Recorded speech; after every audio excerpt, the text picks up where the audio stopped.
Hey everyone, welcome back to the channel. My name is Kevin. Today's video is going to be lessons learned in corporate. And even if you're not in corporate, I feel like these lessons kind of ring true to whoever in whatever profession, whatever field you're in, even if you're still a student, because these are just general life lessons overall.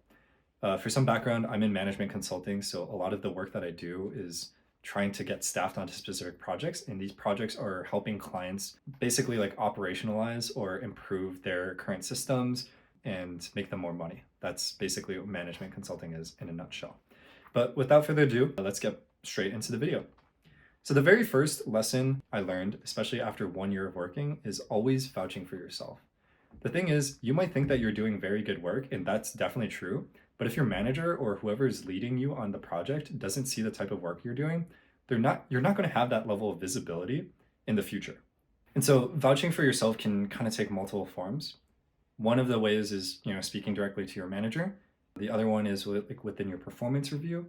And then maybe another way is just, with your peers and like people understanding that you do good work, which will increase your reputation and make people think highly of you in the future. So they might want to pull you onto more projects, or they might want to work with you more, which will lead to more opportunities.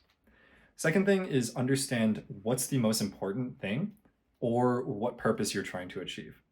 So a lot of the times, especially in consulting, there's like 6 million different things that you're trying to do. No matter how hard you work or what you're doing, there's always going to be more work that needs to be done. And so time becomes a huge priority.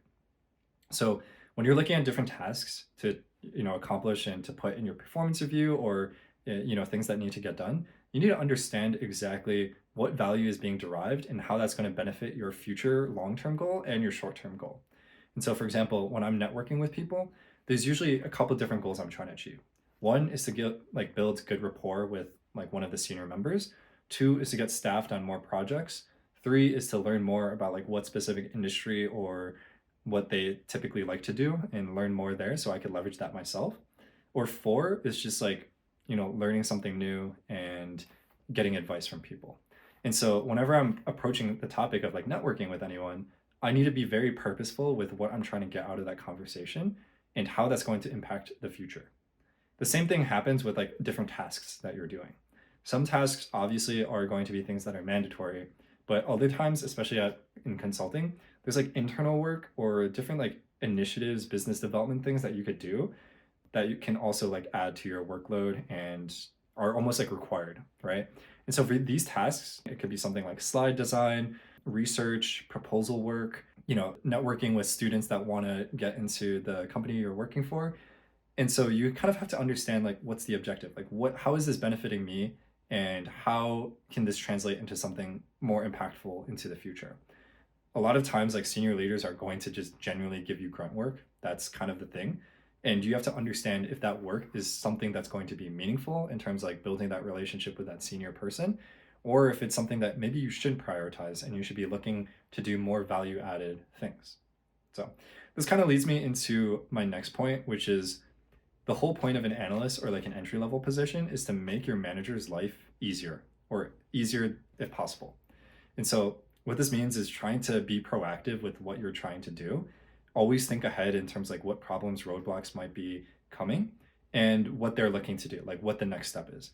In consulting, there's a very famous phrase, which is so what? And the so what is just understanding you have this landscape of information. There's a bunch of unfiltered data. There's a lot of like things that you just might not know and like uncertainties. And you have to figure out and create information and insights from that data. And so it's not enough to just understand what's happening. It's more important to understand what's the next step and how does this impact the client? How does this impact us? What risk factors might be like possible. And that's what the so what is.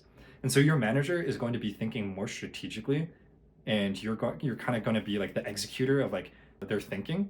And so to be the best analyst you possibly can, or entry level, whatever your title is, you have to think in advance and think about what your manager specifically knows. The other thing is over communicating and under promising / over delivering, right?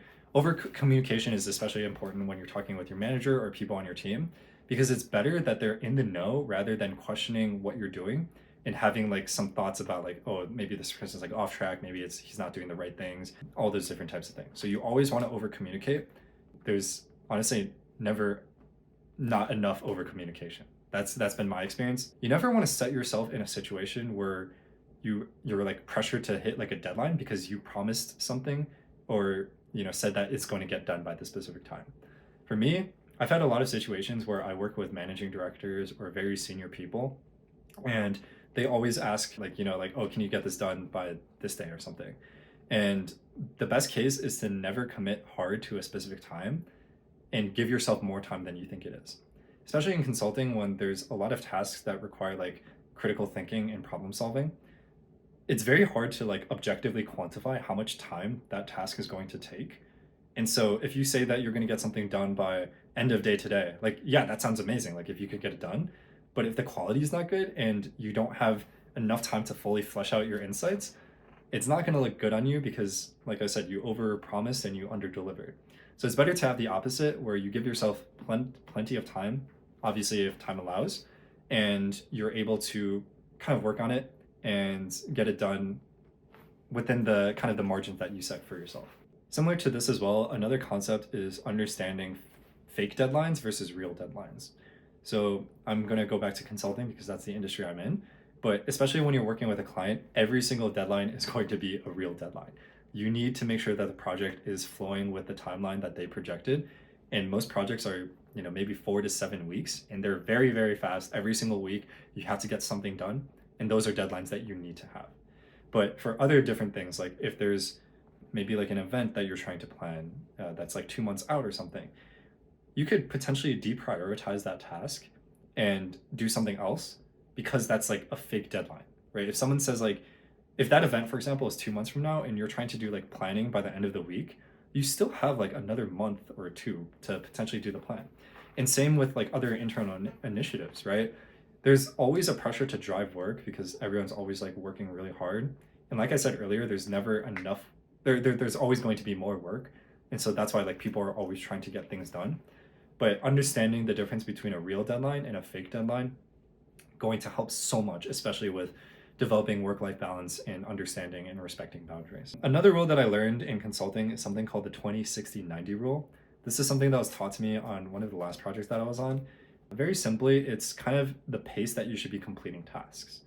So taking a step back, if you're starting out on a different task and you're not really sure and there's like some uncertainty in terms of what they're asking, what you want to do is kind of give them like a very high level understanding of like what you're trying to accomplish and get them the initial 20% done.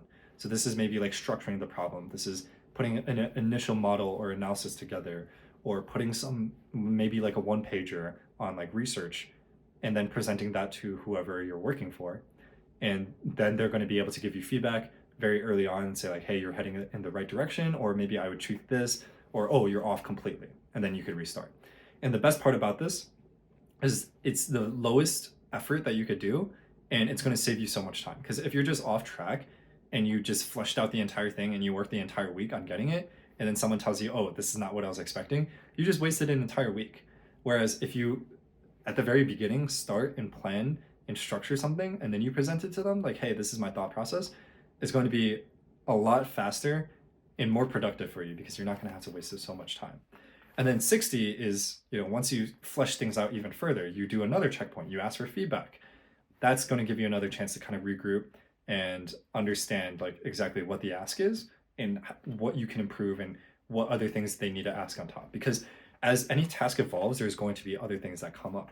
It's not going to be like one of those things where it's like one and done, where especially if the task is very complex, there's going to be like additional things, like maybe the person you're working for is like, oh, I really like what you did here. Like, can you expand your knowledge on that aspect? And so the 60% is just kind of getting to the point where you're fleshing things out, but there's still room for improvement. And there's still like a little bit of creativity in terms of like the paths that you could take.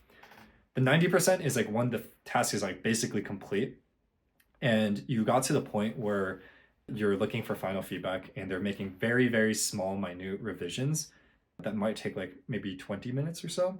And so like think about this as like a fully fleshed out PowerPoint deck for the client. Think about this as, like some Excel analysis that you're doing or like some code base that you're building out. And there's just like very, very small tweaks. And so this framework is going to help you a lot in terms of managing your time effectively, asking for feedback, and it goes back into what I was saying about over communicating as well. The last thing as well is just understanding your unfair advantage. You know, in the corporate setting, there's a lot of different ways that you could get involved. In consulting, especially, there's so many different projects that you could do, and you have to play to your strengths and try to minimize your weaknesses as much as you can. And so what does that mean? Some people might be better at networking. So the way that they get projects would be by networking with senior members and building that level of rapport. Some other people might be really, really good at data analysis, and the way that they build up their reputation is by doing really, really good work and then having that work be recognized. But yeah, that's the point, right? There's going to be different things and different skill sets that you could bring to the table, and you need to understand exactly what strengths you have and how those strengths can be leveraged by other people, and then also kind of covering up your weaknesses in a sense. That way you could get like more opportunities headed your way, and you're showing the best side of you possible in a corporate setting.